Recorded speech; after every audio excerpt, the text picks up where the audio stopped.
We were actually discussing, यहाँ से इसको हम लिखेंगे दोबारा कैसे, so that we can get our impedance matrix. So this particular thing I can write as this. See, minus 4 times im1 is equals to 5. ठीक है, अब इसमें बताइए how can I write it?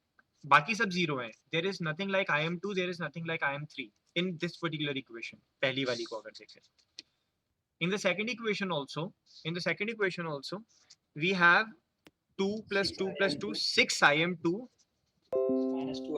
minus 2 im3 is there, and nothing else is there, and this is equals to 5. Correct? What about the next one? It is twice of im2 minus 4 times of im3 equals to 0. ऐसा ही है? Yes sir. Okay, so actually हम इसको लिख सकते हैं, if you have to write it, you can write this particular thing as 4 0 0 0 6 minus 2. मैं बताऊंगा मैंने ये माइनस क्यों हटा दिया, because I would take minus on the right hand side. इस जगह -5 कर दूंगा instead of taking as -4 I am. Then we have 0 -2 4 im1 im2 im3 is equals to -5 5 and 0. -5 5 and 0. That's how we write. कुछ नहीं किया है, बस थोड़ा सा अरेंज कर लिया है, माइनस साइन किस जगह होना चाहिए, प्लस साइन किस जगह, सो दैट जो हमने अभी कुछ प्रॉपर्टीज पढ़ी थी ना इंपीडेंस मैट्रिक्स के लिए, जो प्रॉपर्टीज पढ़ी थी वो सेटिस्फाई हो जाए. इस एलिमेंट को देखिए, व्हाट इट इज. पहली मैश में सम ऑफ ऑल इंपीडेंसेस क्या है, तो पहली मैश ये है. What is sum of all impedances in this particular mesh? Tell me. 2 plus 2, which is 4. So this is 4. I have written 4 over here. First और third में क्या कॉमन है, कौन सा इंपीडेंस कॉमन है? Only impedance. Is there any single impedance which is common in first and third?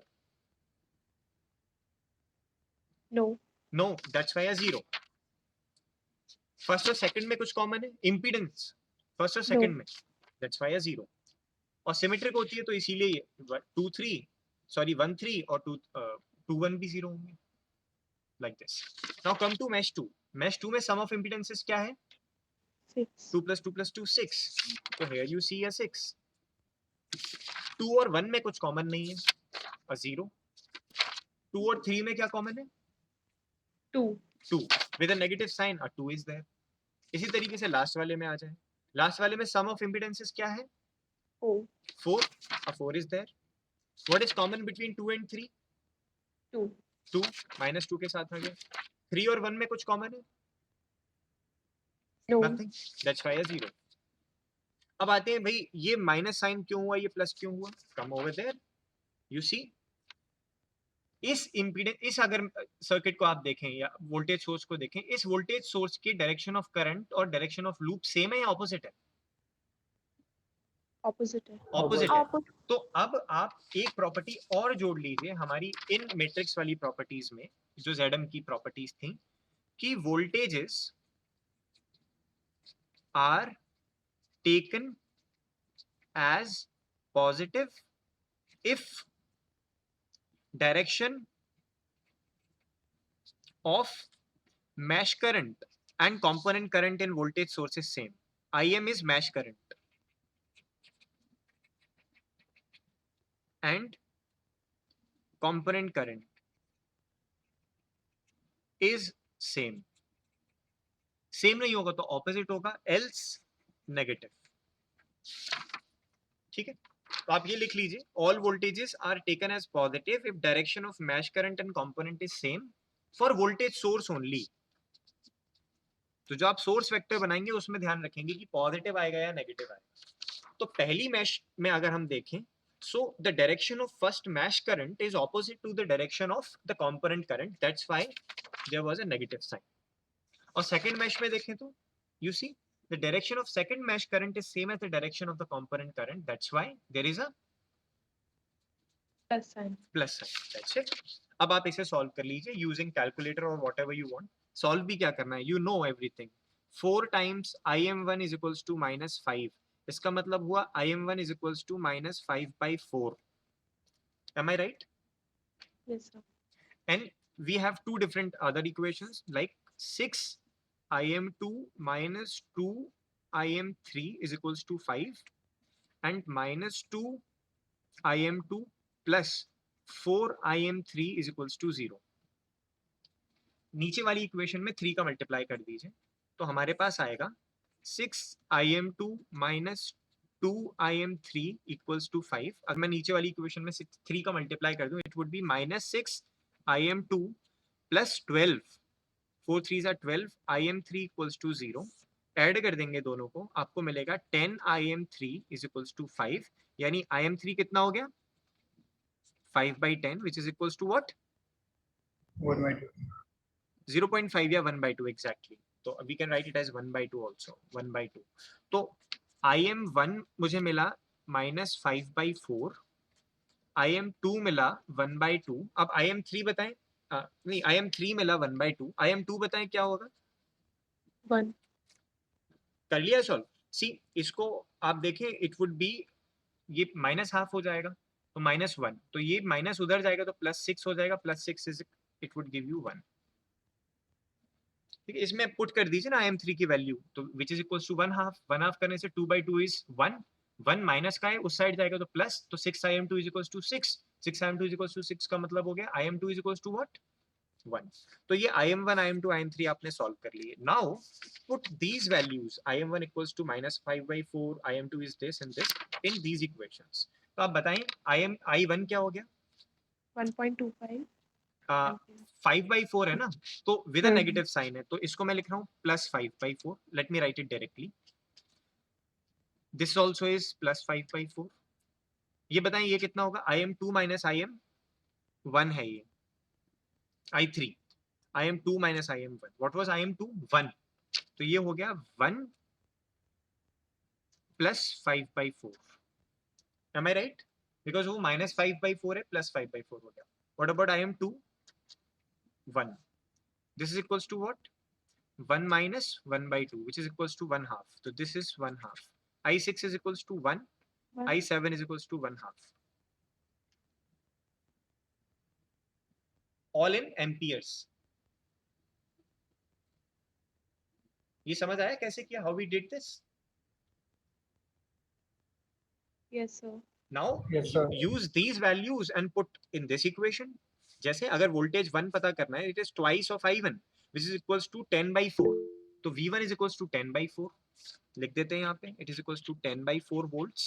V2 is equals to twice of I2, again 10/4 volts. V3 is equals to 5 का 5 ही रहेगा. V4 is equals to twice of I4. I4 is 1, तो ये हो गया 2 volts. V5 is equals to 2I5, which is equals to 2/2 is 1 volts. 2 volts with 2 into 1 ampere, 2 volts. I7 is 2, तो ये 1 volt हो गया. तो ये सारे वोल्टेजेस आ गए. सारे करंट्स पता कर लिए, सारे वोल्टेजेस पता कर लिए. ठीक, प्रैक्टिस करेंगे तो 50 सेकंड में हो जाएगा. क्यों? क्योंकि ये सब तो लिखना ही नहीं था, ये तो बैकएंड में चल देगा. हमें तो ये लिखनी थी डायरेक्टली. ये तो अब डायरेक्ट लिखना आता भी आपको, you can do it easily. तो अगर एग्जाम में इसी तरीके के 3/3 से ज्यादा आगे नहीं बढ़ेंगे, अगर 3/3 के सिस्टम सॉल्व करने को दिए जाएंगे, will you be able to solve? And more और लेस इसी तरीके के होंगे कि कैलकुलेटर की जरूरत ना पड़े अक्सर. लेकिन अगर जरूरत पड़ रही है, then you will have to either borrow your calculator or you have to be good at mathematics. Short trick समझाई, शॉर्ट ट्रिक समझ आ गई? Yes, sir. ओके, सो इसे हम बोलेंगे this is completion of mesh analysis. ये मैश एनालिसिस आज की तारीख में हमने कंप्लीट कर लिया. कोई भी सर्किट दिया है, मैश करंट लगाएं, वोल्टेजेस असाइन करें, मैश ट्रांसफॉर्मेशन लिखाएं, और फिर इंपीडेंस मैट्रिक्स लिखें, इंपीडेंस मैट्रिक्स. तो ये मैश एनालिसिस आपकी पहली यूनिट का एक बहुत अहम टॉपिक खत्म हो गया है. अगली क्लास में हम पढ़ेंगे node analysis.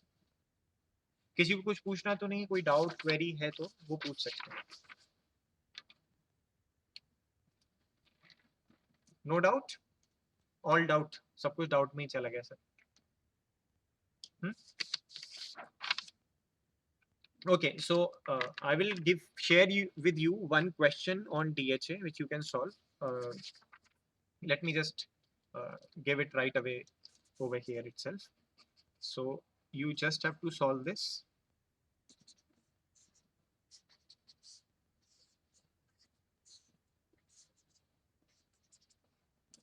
Okay, this is 3 ohms, this is also 3 ohms, this is 2 ohms, this is also 2 ohms, plus minus 5 volts, plus minus 5 volts.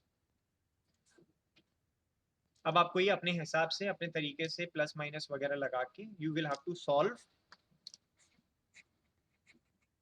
For all component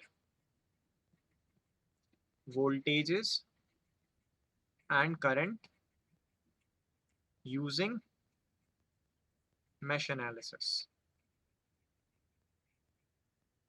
ठीक है, सॉल्व करेंगे इसे. Try that. This is your DHA3.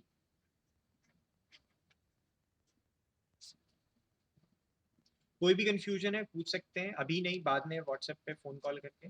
You are free to do that. Done.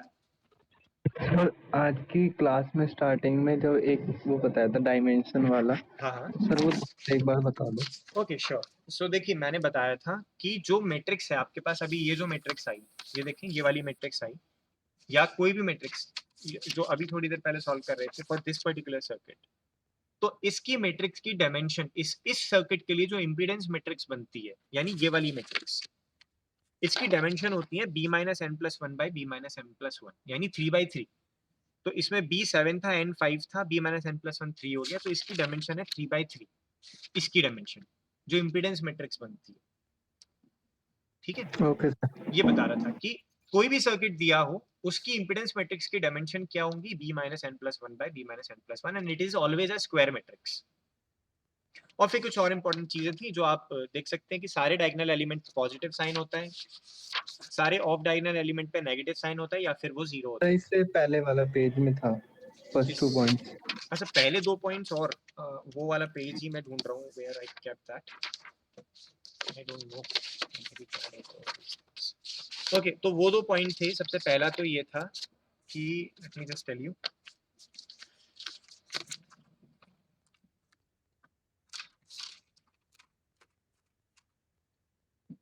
पहला, हाँ यही था. सबसे पहला तो यही पॉइंट था कि इसकी dimension b minus N plus one cross b minus N plus one होती है. दूसरा ये था कि ये सिमेट्रिक मैट्रिक्स होती है, जो इंपीडेंस मैट्रिक्स होती है Zm is equals to Zm transpose होता है. और तीसरा ये पॉइंट था because it is the matrix of this form, Zm into mesh current is equals to some constant. ठीक है, तो हम Im के लिए अगर सॉल्व करें तो it will have to come like this, Zm inverse into k. तो Zm को इन्वर्टेबल होना पड़ेगा, तो Zm has to be invertible. और रीजन बताया था कि Zm इन्वर्टेबल होगा जब ऑल रेजिस्टेंसेस या all impedances are positive and there are only voltage sources. In fact positive voltage sources ही है. Okay sir. ठीक है, ये बताया था.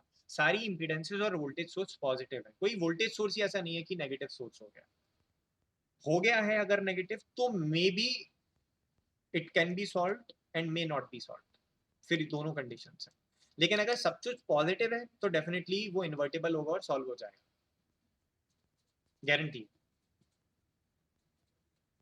ठीक है पंकज, ये आपका सवाल था ना. ओके, तो आज का ये DHA हो गया. अगर आप कहीं भी कंफ्यूज होते हैं at any point of time, just drop a WhatsApp, I will definitely get back to you. All the best. अगर ये कर लेते हैं इसका मतलब आप एग्जाम में 10 नंबर के सवाल को इजीली कर पाएंगे, whether it is in CT और इन एंड सेमेस्टर और इन CM. 10 marks straight forward. कुछ ऐसे ही सवाल आते हैं, ज्यादा कुछ होता है. Thank you so much all of you for today's class.